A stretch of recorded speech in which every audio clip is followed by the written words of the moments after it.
প্রিয় শিক্ষার্থীরা, biology school চ্যানেলে সবাইকে আবারও স্বাগত জানাচ্ছি নতুন আরেকটা ভিডিওতে। আজকের ভিডিওটা মূলত প্রজেক্ট মডেল নিয়ে। এই প্রজেক্ট মডেল মূলত এটা অনার্সের একটা প্রজেক্ট মডেল। যারা অনার্সের প্রথম বর্ষ বা দ্বিতীয় বর্ষে রয়েছে সে সকল শিক্ষার্থীদেরকে এরকম প্রজেক্ট মডেল করতে হয়।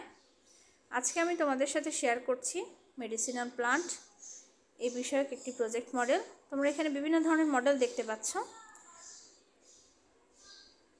এই মডেলগুলোতে রয়েছে উদ্ভিদগুলোর ছবি, বৈজ্ঞানিক নাম, সাধারণ নাম, সেই সাথে তাদের ব্যবহার বিধি, অর্থাৎ এই উদ্ভিদগুলো কোন কাজে আমরা ব্যবহার করে থাকি।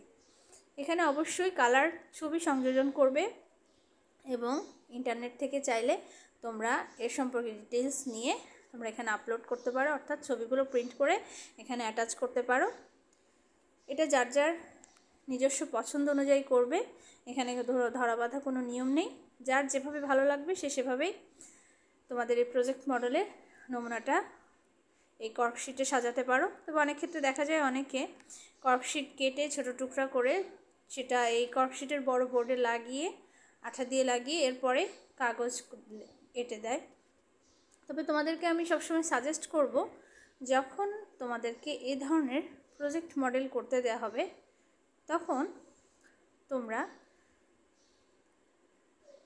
ক্লাসিফিকেশন সহ, অর্থাৎ এটি কোন গোত্রের উদ্ভিদ সেটা সহ তার ক্লাসিফিকেশনটা লেবেলিং করে দেওয়ার চেষ্টা করবে। এতে দেখতেও জিনিসটা সুন্দর হয় এবং প্রত্যেকটা বিষয় সম্পর্কে ক্লিয়ার কনসেপ্ট পাওয়া যায়।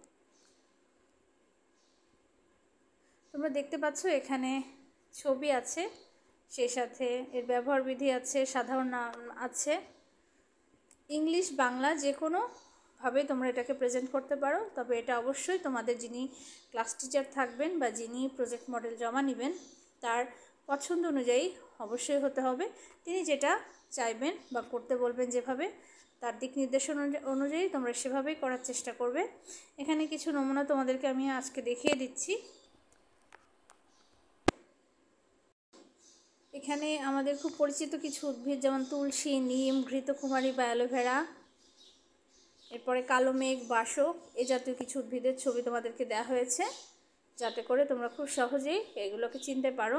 এছাড়াও রয়েছে আমাদের দৈনন্দিন কাজে ব্যবহার, অর্থাৎ রান্নার কাজে আমরা যে মশলাগুলো ব্যবহার করি তার মধ্যে রয়েছে পেঁয়াজ, রসুন, পুদিনা, এ জাতীয় কিছু, এবং সর্পগন্ধা নামক একটা সুপরিচিত একটি গুরুত্বপূর্ণ ঔষধি উদ্ভিদ। তো আশা করছি তোমরা বুঝতে পেরেছো কীভাবে প্রজেক্ট মডেল তৈরি করবে। এই ছিল আজকের ভিডিও। আশা করছি সবার ভিডিওটা কাজে আসবে। যদি ভিডিওটা ভালো লাগে অবশ্যই লাইক, কমেন্ট এবং শেয়ার করতে ভুলবে না। দেখা হবে পরবর্তী কোনো টপিক নিয়ে, অন্য একটা টপিক নিয়ে আবারও হাজির হব। সে পর্যন্ত সবাই ভালো থাকো, সুস্থ থাকো। সবার সুস্থতা কামনা করছি। আল্লাহ হাফেজ।